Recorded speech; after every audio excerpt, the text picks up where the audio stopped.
Oke, halo semuanya. Kembali lagi bersama saya di sini Karen Arnan di video pembahasan problem dan solution. Masih dari topik atau tema yang sama, yaitu transport fenomena. Maaf jika suara saya agak kurang kedengaran. Saya sedang kurang fit ya. Oke, kita lanjut saja. Di video kali ini pembahasan kita terambil dari problem 10B15 dari chapter 10 pastinya. Di sini tentang radial temperature gradient in angular chemical reaction. Oke. Di sini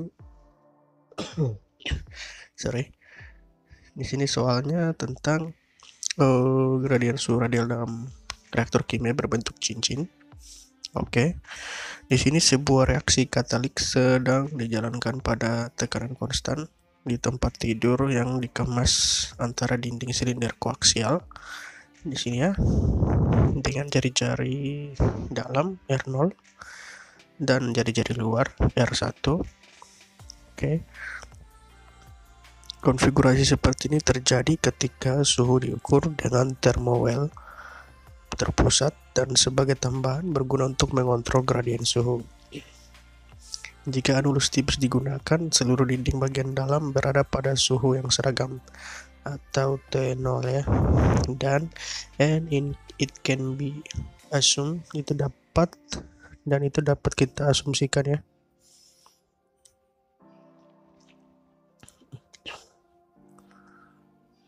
Pada suhu yang seragam T0 dan dapat disimpulkan bahwa tidak ada perpindahan panas melalui permukaan ini. Oke. Reaksi melepaskan panas pada laju volumetrik seragam S ya, pelepasan panas secara seragam volumetric rate SC di sini. Oke. Di seluruh reaktor, konduktivitas termal efektif dari isi reaktor harus diperlakukan sebagai konstan. Oke. Sepanjang. Oke.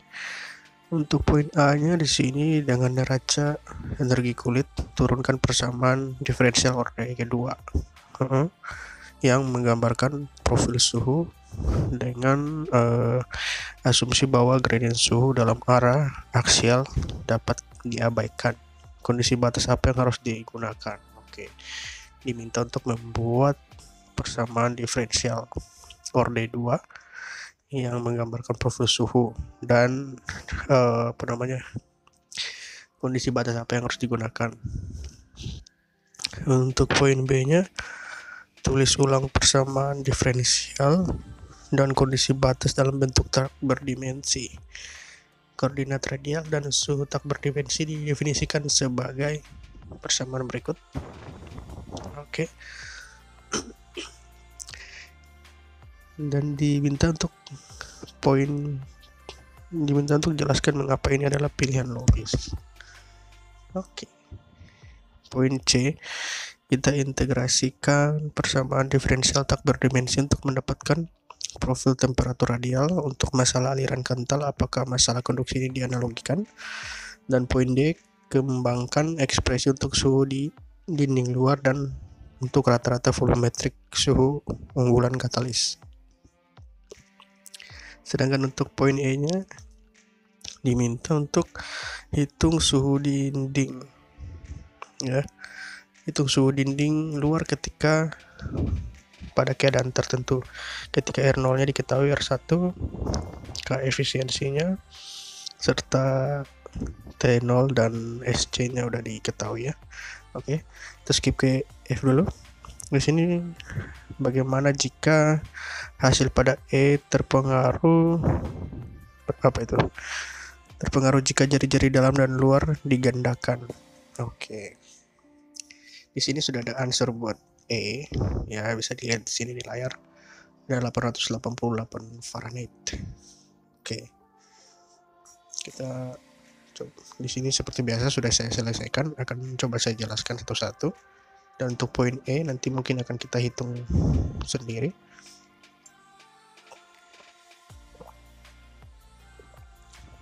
Akan kita lihat apakah sesuai perhitungan kita. Oke, ini dia. Saya full screen aja kali ya. Oke.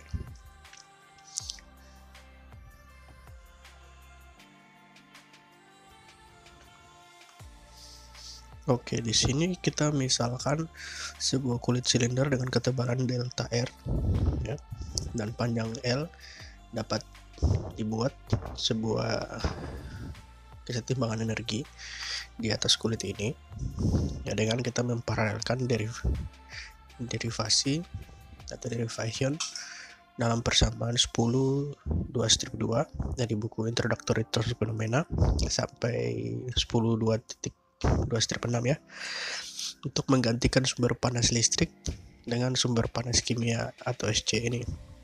Oleh karena itu memiliki atau lihat persamaan 10.2/6 yaitu yang di bawah ini. Oke, persamaan yang itu. Nah, ke dalam persamaan ini substitusikan Fourier law dan konduksi panas ke dalam arah R untuk mendapatkan persamaan d per dr ya, diferensialnya kali dengan R kali min K efisiensi dikali dengan dt per dr sama dengan SCR, atau K efisiensi sama dengan C per R dikali d per dr diferensial dari R dt per dr sama dengan min SC juga. Oke. Nah, di sini asalkan konduktivitas termal efektif atau KF-nya, K efisiensi tidak bervariasi dengan posisi, syarat batas adalah sebagai berikut. BC1 sama dengan R sama dengan R0 dan T sama dengan T0, dan BC2 adalah batas syaratnya pada R sama dengan R0, dt per dr sama dengan 0. Oke. Nah, itu untuk poin A tadi. Sekarang kita ke poin B. Di sini pilihan alami atau natural secara langsung untuk koordinat tak berdimensi melibatkan pembagian R oleh jari-jari dalam dan luar. Ya, kita diasumsikan jari-jari dalam dan dituliskan dalam bentuk zeta sama dengan R per R0. Karena persamaan diferensial menjadi ini dia. Persamaan diferensial yang tadi kita rubah setelah memasukkan persamaan di sini, diasumsikan jari-jarinya yaitu zeta sama dengan R per R0. Kita dapatkan keefisiensi per R kuadrat, R0 kuadrat dikali C per zeta dikali D per delta D zeta, dt per zeta dikali dt per d zeta sama dengan SC. Jadi ada sedikit perubahan dengan persamaan yang pertama ini. Kita masukkan fungsi ini dia. Oke, kita skip ke bawah sini. Nah, dapat kita tunjukkan bahwa K efisiensinya di sini T sama dengan di sini ada persamaan K efisiensi kali T min T0 per SC kali R0 kuadrat tidak berdimensi. Nah, saat dia tidak berdimensi, kita masukkan faktor, yaitu faktor angka ya. Sini kita masukkan faktor 4. Kita dapatkan omega sama dengan 4 K efisiensi dikali dengan T min T0 dibagi dengan SC per R0 kuadrat. Nah, kenapa faktor 4? Nah, penyisipan faktor 4 ini membuat jawaban atau hasil tak berdimensi akhir agar lebih sederhana dalam hal besaran tak berdimensi ini. Persamaan diferensial parsial kita rubah menjadi sedemikian ya. Persamaan diferensial parsial yang di atas tadi dirubah menjadi diferensial parsial menjadi seperti berikut. C per zeta dikali D per D zeta dikali zeta D omega per D zeta sama dengan 4. Dengan syarat batasnya adalah BC1 sama dengan ketika zeta sama dengan 1 dan omega sama dengan 0. Dan BC2 adalah ketika zeta sama dengan 1 dan juga D omega per D zeta sama dengan 0 juga. Oke. Untuk poin C di sini kita integrasikan keduanya atau integrasi double mengarah ke omega sama dengan min zeta kuadrat ditambah C1 atau batas yang tadi, C1 dikali ln zeta ditambah batas C2. Oke. Nah, penerapan kondisi batas ini menjadikan C1 sama dengan 2 dan C2 sama dengan 1. Jadi kita tuliskan ulang dari persamaan di atas, omega 1 min zeta 2 tambah 2 ln zeta. Oke. Nah, untuk poin D-nya, suhu tidak berdimensi di dinding luar adalah sebagai berikut, yaitu omega A, ya, suhu bagian luar, sama dengan 1 min A2 tambah 2 ln A. A sama dengan R1 per R0, ya, suhu dinding bagian luar. Volume rata-rata yang dikurangi adalah sebagai berikut. Persamaannya bisa teman-teman lihat di sini, cukup panjang, menghasilkan persamaan sebagai berikut di bawah ini. Oke. Dan kita masuk ke persamaan E. Poin E di sini suhu pada dinding bagian luar yang akan kita nanti hitung. Saya belum menghitungnya di sini. Kita lihat apakah jawaban kita sama dengan jawaban buku atau tidak. Nah, di sini adalah T sama dengan, untuk menghitung suhu dinding bagian luar, T0 ditambah jadi dikombinasikan, ya, antara persamaan di sini sama di sini, ya.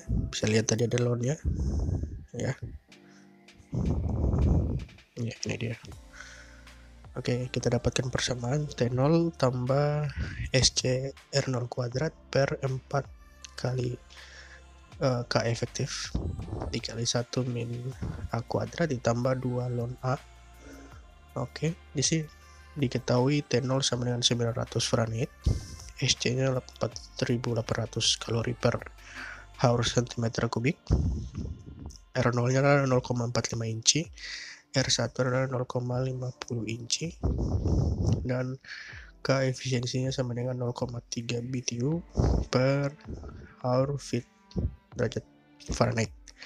A-nya adalah 1,11. Nah, untuk poin F-nya sendiri di sini, kalau misalnya jari-jari luar kita gandakan, maka perbedaan suhu antara dinding akan 4 kali lebih besar. Oke.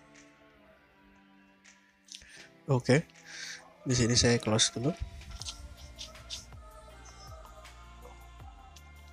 Oke, di sini saya close. Kita berpindah ke MATLAB untuk menghitung ini dulu, ya. Sebentar. Oke, di sini saya sudah, maaf, di sini ada sedikit kesalahan. B 15. Oke. Di sini saya sudah mendefinisikan beberapa variabel, bisa teman-teman lihat, membandingkan sendiri di sini. Udah ada T0, SC, R0, R1, K efisiensi, dan juga A. Oke, di sini kita akan coba hitung T0-nya. Suhu pada dinding bagian luar. Oke. Suhu.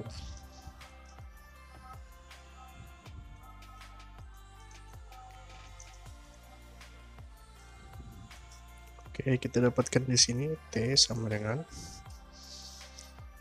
mengikuti persamaan yang ada, T0 tambah, ya, maaf, saya pakai tanda kurung biar lebih mudah dulu. 2 kali, ya, SC dikali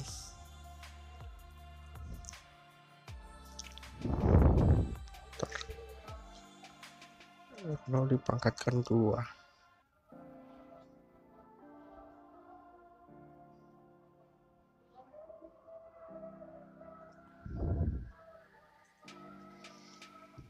Oke.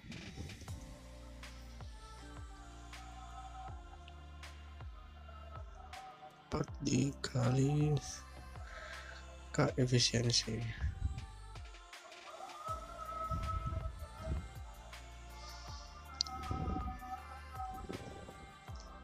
Oke. Kita kalikan dengan tanda kurung lagi, 1 min A kuadrat, saya pakai tanda kurung, ya, biar tidak rancu. Ditambah 2 dikali log A. Oke, kurung. Dan kita tambahkan 1 kurung depan. Ya, kurang lebih seperti ini. Dengan satuannya adalah derajat Fahrenheit.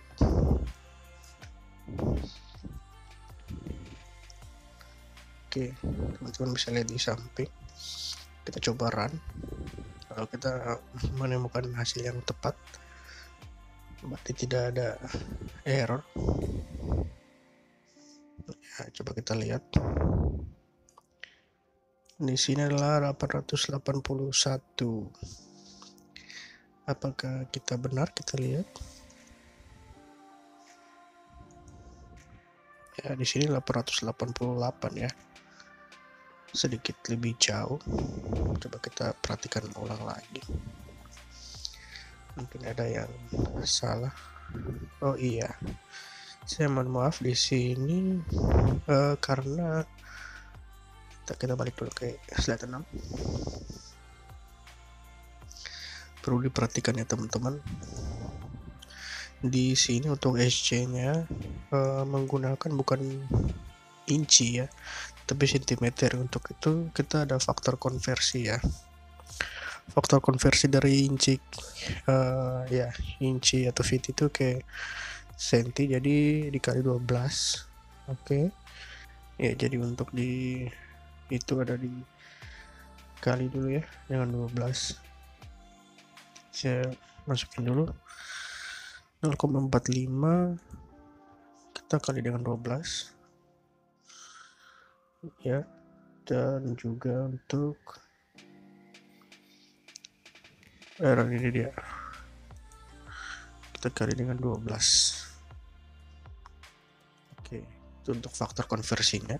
Coba kita run lagi. Justru kita mendapatkan nilai yang sangat jauh. Mohon maaf di sini untuk 0,45-nya tidak dikali 12 ya, tapi dibagi. Oke. Kita coba run lagi. Nah, di sini kita dapatkan hasil yang cukup tinggi, 899 ya. Tapi setidaknya perhitungan kita udah mendekati ya. Tanpa faktor konversi juga perhitungan kita tadi 881. Ya, bisa lihat di sini tadi. Dan dengan faktor konversi kita mempunyai hasil 899.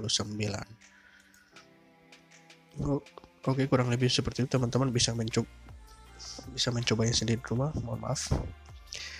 Jadi kalau misalnya masih bingung, bisa meninggalkan komentar atau pertanyaan di kolom komentar ya. Mohon maaf kenapa ada di bawah ini ya. Oh, sambungannya. Oke. Mungkin itu saja untuk video kali ini. Teman-teman bisa coba sendiri penggunaannya di rumah atau mungkin menghitung secara manual. Atas perhatian teman-teman, saya ucapkan terima kasih. Stay tune di channel ini untuk video-video pembelajaran lebih lanjut lainnya. Atas perhatiannya saya ucapkan terima kasih. Sampai jumpa.